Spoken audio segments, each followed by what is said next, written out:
Welcome to the Happiness Jungle TV show. My name is Cammie Baker. I am your guest host, and I am interviewing today a friend of mine that I met at a speaking engagement, gosh, about 2 years ago, I think. We both were at Habitude Warriors with Eric Swanson, and this is Ryan Lowe. Ryan, say hello to everybody. Hello. How is everybody? Ryan is a speaker and an author, and his saying is "Get off your attitude." So, Ryan, how did you come up with that tagline and the name of your book, and how did all of this start for you?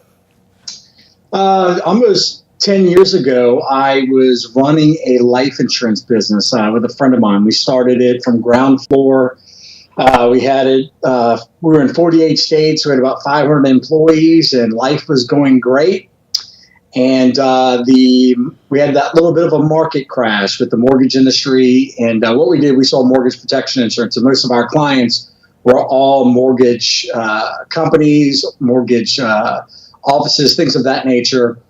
And what happened was I just had moved back from Dallas, Texas to Louisiana, and was going to think I was going to, buy a house, live here, the whole 9 yards. And just like that, within 3 to 6 months, we had to close shop, close our business, and pay our debts off.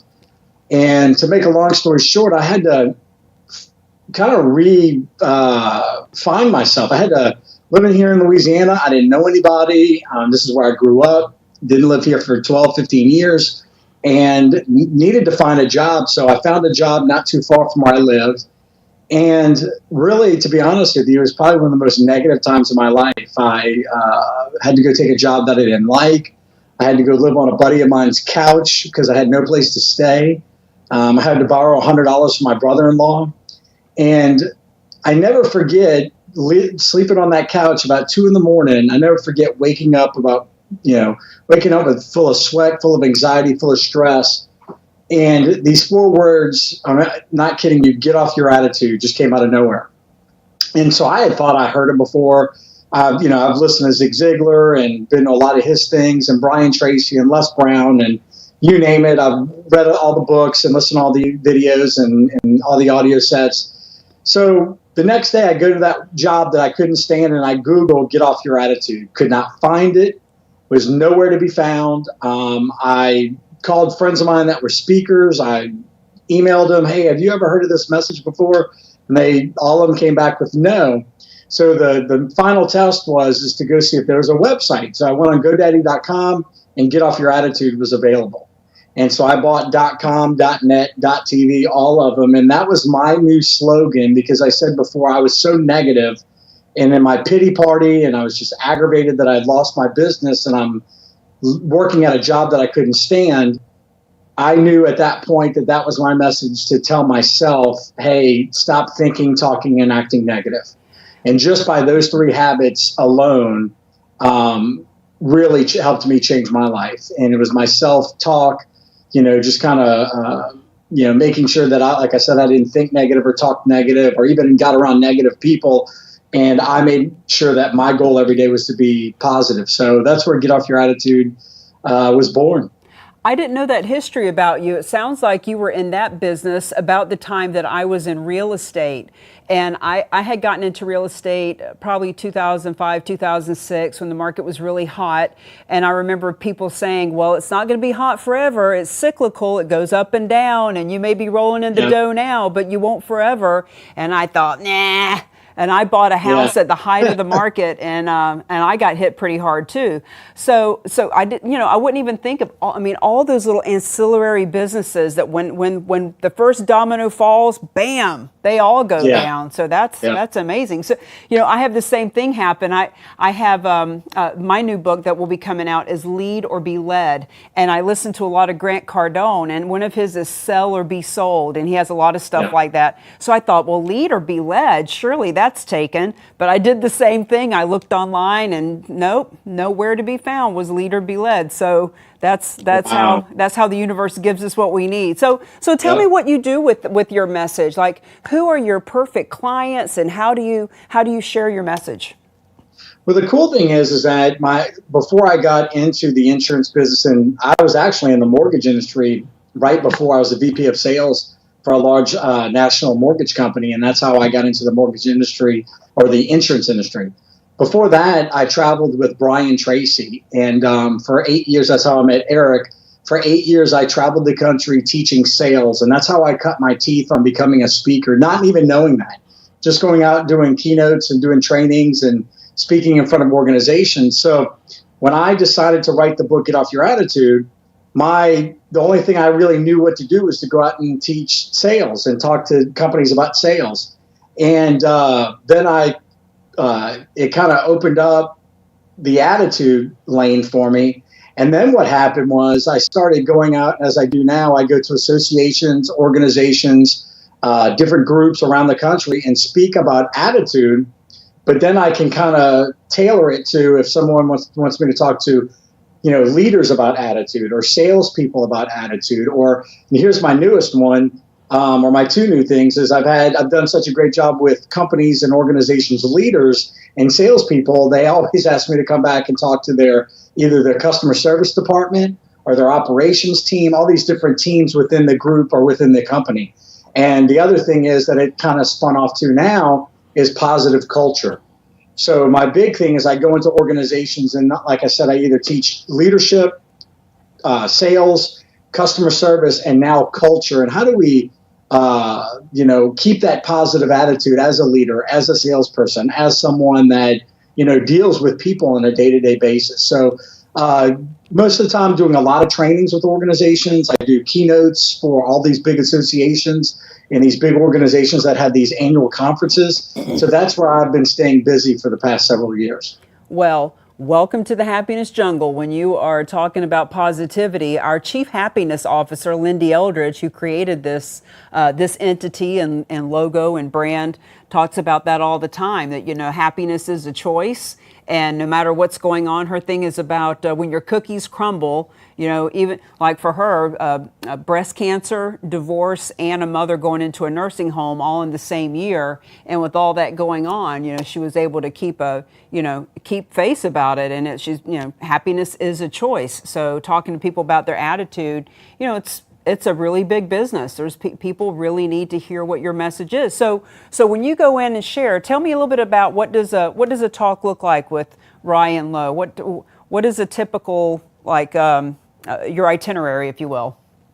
Well, one of the things I really talk about, all of my talks are tailored, so it really depends on what organization I'm going in. But on a whole level, I go in and I really talk about kind of what you just said. We're in control of our attitude. We're in control on how we respond. I talk about in my book and in my talks about how children react, adults respond, and how do we respond as adults and as professionals when we're in a role, and even at home. How do we respond? I have a 5-year-old beautiful little girl. How do we respond with that positive attitude? So I tell stories of experiences that I've had. When I was in high school, I got shot with a 12-gauge shotgun. Besides losing a multi-million-dollar business, getting sick several years ago, all these types of different things, we all battle. Everyone that's watching this and everyone that's ever been on this earth, doesn't matter how much success we've ever achieved, we all battle with challenges, setbacks, negative people, negative events, whatever we want to call them. I call them growing opportunities. How do we, move forward? So I talk about how to keep that positive attitude. What is a positive attitude? First, I have to explain it because most of us, kind of some of what you just said, it's something that people need to hear. And growing up, no one really talks about attitude. And a lot of speakers don't even talk about attitude. We want to talk about leadership. We want to talk about sales. We want to talk about, how to become the next best, greatest thing. Well, where does it stem from? It stems from the number one habit linked to our success, our own attitude. So I kind of share that with them. I share stories. I share principles. I share a lot of things on how to deal with adversity, how to deal with negativity, how to deal with negative people, and how do we stay positive. And then my biggest thing is how do we self-improve? How do we keep that positive attitude and have that discipline on, listening to podcasts, watching videos, reading books, whatever we can do to better ourselves on a daily basis, because I find a lot of times that we fall short on that. Now, what do you think is the difference between attitude and mindset? Mindset is, that's a great question. Mindset is what we have set in our mind on what we're going to achieve, no matter what. I tell the story about how, I never wrote a book before, had no way, no training, nothing on how to write a book. If you would have met me 10 years ago when I was writing my book, come hell or high water, I was going to write that book. So I had that mindset that doesn't matter what's going on around me, how much money I had, whatever it was, I had that mindset that it was going to get done. Now, attitude, I find, is being more of who we are. How do we respond to that negativity? How are we disciplined? How are we dedicated? How are we inspirational to others? How are we, it's kind of like a personality type thing. How do we keep that positive personality? How do we keep a smile on our face even when everything around us is falling apart? Well, I love the way that you made the differentiator there with those two different ways of thinking, with the mindset and the attitude. Now, to take a big step back, you mentioned working with Brian Tracy and other bigs. Were you always an entrepreneur growing up? Did your family teach you about having a good attitude and setting goals and personal development? How did that all come about for you? Well, it's funny you say that. So if you ask my parents these days or my brothers and sisters, they'll tell you that I had the worst attitude ever growing up. And I don't buy that, but I did have a little bit of that negativity. We're not born with it. Unfortunately, we get trained with it. And I did, a lot of times I found myself hanging around with the wrong people or being at the wrong place at the wrong time. But one thing that my parents always had, always great family, great brothers and sisters, all that good stuff. The one thing I learned, though, that two things. My father worked for a company for 40-something years and retired with that company. My mother actually started with one piece of antique furniture in a consignment store. And with the help of my father, they built it to the largest antique store in the state of Louisiana. Wow. And my mother is always, and my dad's always been an entrepreneur pretty much. I mean, my mother, 100%, my dad, helping. But I did watch her grow her success. And I watched how she was able to live her life the way she wanted to live it. And I do give her a lot of kudos to her by teaching us. And what's funny is my brothers like that, my sisters like that, we're all like that. We have that entrepreneurial spirit. I didn't learn anything about goal setting, time management, reading. I always joke about it in my talks about how until I got my first Brian Tracy tape and listened to it 1,000 times, and then got my Les Brown tapes and listened to those till the ink fell off of them, I never really knew what self-development was. I never knew what it really meant to sit down and focus on what you wanted to achieve and have faith and have the right attitude and read and learn. I always just kind of flew by the seat of my pants, and I always laugh. I tell people I don't even know how I got through college because I hated to read.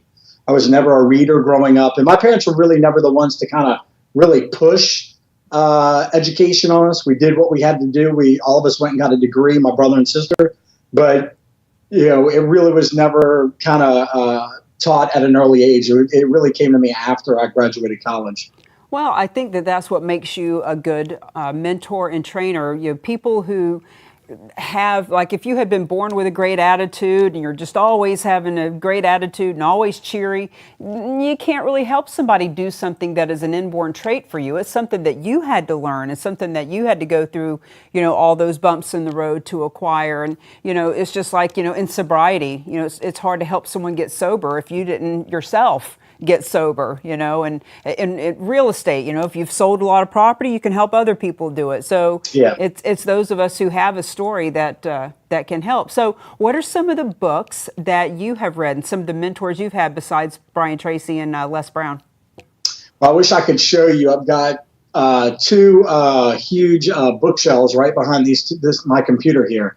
A lot of the books that I have, I've got Chicken Soup of the Soul. I've got Think and Grow Rich. I've got The Rich Life. I've got, the 1 Minute Millionaire. I've got Guard Your Heart. I'm just picking some of Everyone Wins. Where's some of my Zig Ziglar books? I've got from Brian Tracy to Les Brown to Zig Ziglar to Ogmandino, Think and Grow Rich. I mean, the cool thing about being in our business, and you know this, and meeting the people that we've met, we do a lot of, and you'll see this even more when you write your book. We trade books, and it's really cool because I really come across books that I probably would have never picked up or never really went out and looked for, or people are always telling me, "Hey, you need to grab this book." And that's the cool thing is I when someone tells me, someone gave me advice. If someone tells you about a book, there's a reason that the universe is telling you to read that book, and I would always highly recommend to go out and get it. So, and one of the cool things I do now is I listen to a lot of books now too.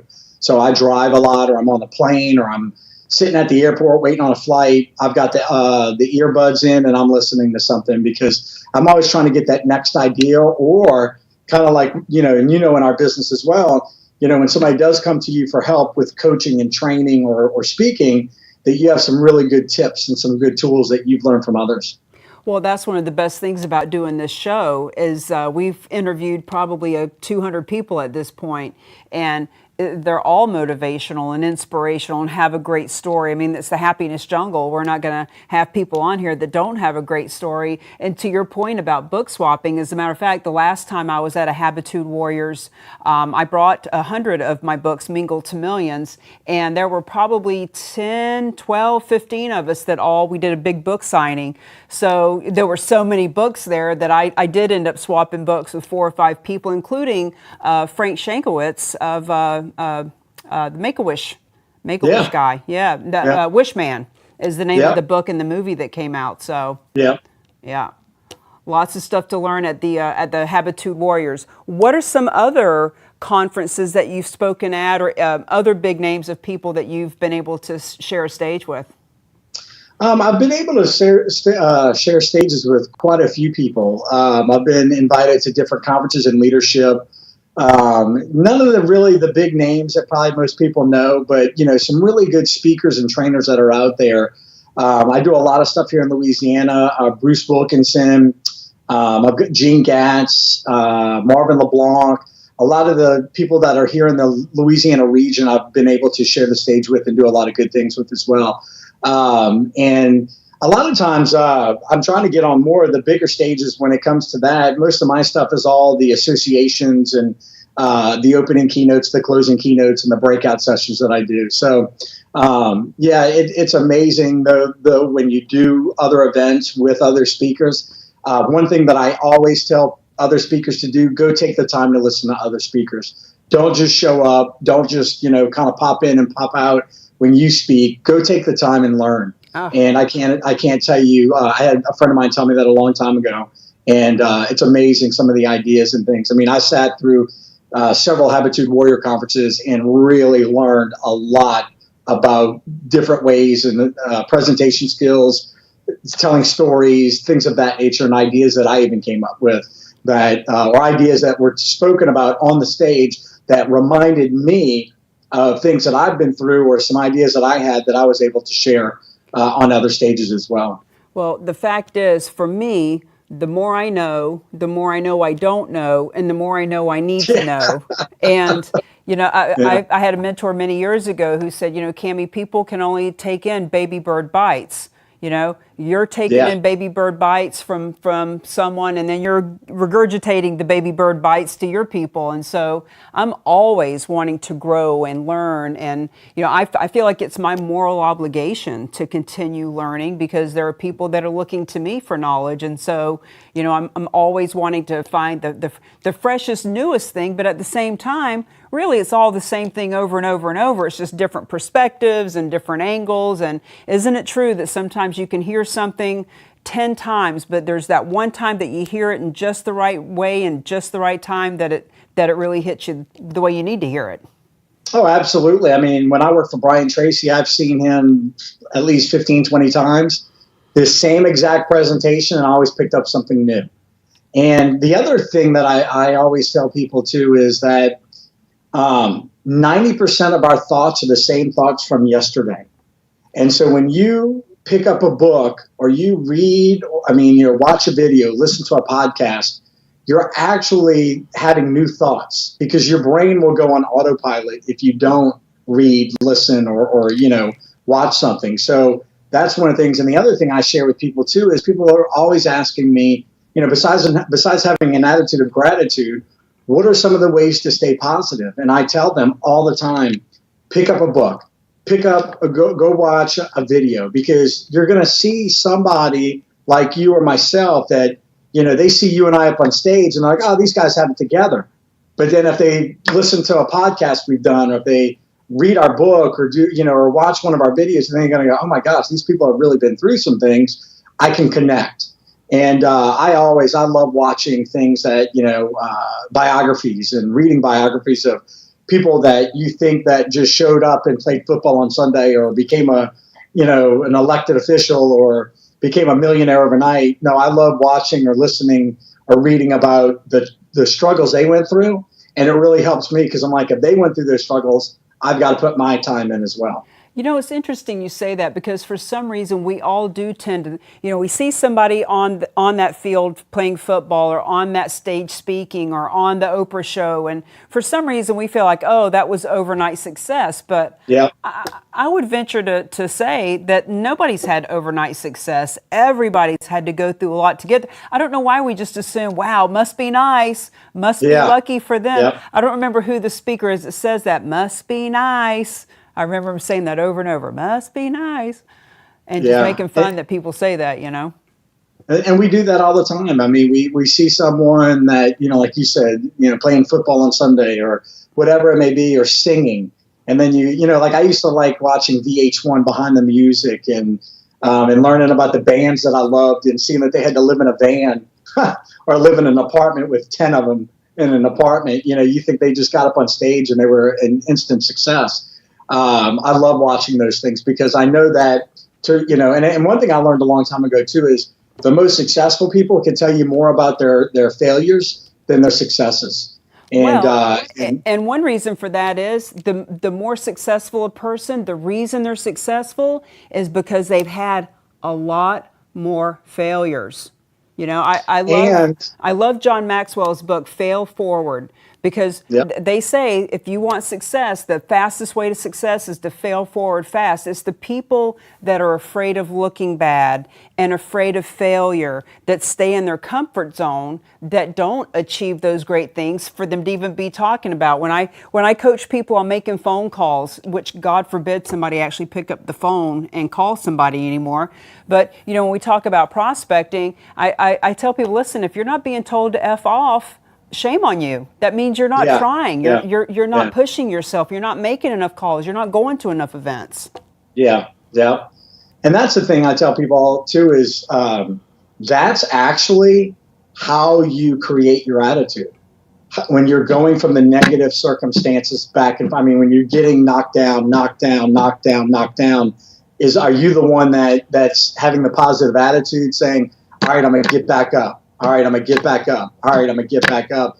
And those are the ones that are really training their attitude, because attitude's a habit. Most people don't realize that. They think it's something we're born with, or something. Like I said, my family jokes that I had the bad attitude, and I always tell them, now I know what both sides are. I had the bad attitude, now I have the great attitude. But even though, and you'll contest to this, even though you and I go out and teach this and coach this and try to help others, we've got our days. I've got my days sometimes where I'm like, I don't feel like making the calls. I don't feel like talking to no one. I wish I could just be on stage all the time. That's when I'm the happiest. But there's a lot of work to get on those stages. There's a lot of phone calls. There's a lot of marketing. There's a lot of time that you've got to put behind. What is it? They say success is 90% preparation. The other's 10% execution. Yep. That's exactly what it is. It's not the flip side. Most of those guys, I'm a big sports fanatic. Most of those guys would love to just show up on Sunday and play football. They don't want to go to practice Monday through Friday in 100-degree heat and that kind of thing. So you've got to put your time in. Well, once you accept that, you know what they say when people ask you, what do you do? Really, the answer for you, myself, any coach, any mentor, any real estate person, any network, like any business, the real answer is, what do? I market.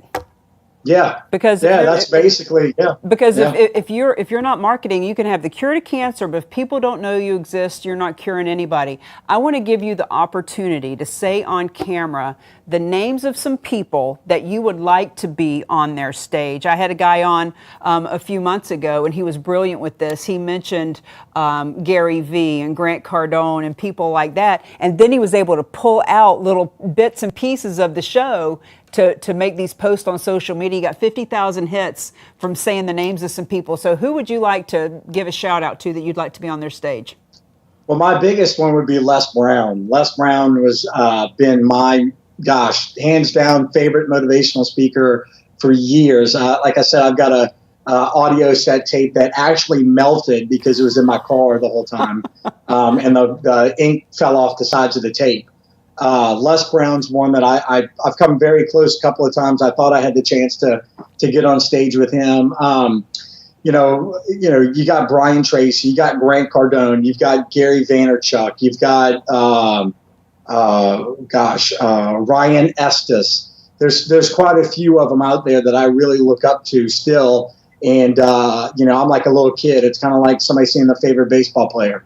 Those are the type of people that I follow. I listen to. You've got even people from the show The Secret. There's so many people that I think it's John. I always get his last name John wrong. Assaraf. Assaraf, that's it. Yeah, I'd love to meet him and sit down with him and say that. Say that. Say I'd love to meet John Assaraf. I'd love to meet John Assaraf. They even have Ed Milet. I don't know if you've seen his shows before. And then there's quite a few people on there that I follow that I really enjoy and would love to connect with. And even if I don't take a stage with them, I actually had a friend today, and I'd love to be on Grant Cardone's podcast. I'd love to get on a lot of these people's podcasts and learn and pick their brains and do the same exact thing. Well, the good news for you is now you can pull those little sound bites out of the show and you can put it on social media and have a chance of having them reach out to you. So we are at the end of the show, and the good news for you is the Chief Happiness Officer of the Happiness Jungle is personal friends with Les Brown. So I'll make sure that she knows that you would like to meet him and be on his stage. Ryan, it's been my pleasure to have you on. Thank you for being you. Thank you for getting off your attitude and for sharing the message that you share. You are definitely a message carrier, and I honor you for being here. Thank you. I appreciate that, Kim, and thank you for allowing me to share my message with all of your audience. It's really been an honor and a pleasure. Back at you, friend. Bye-bye.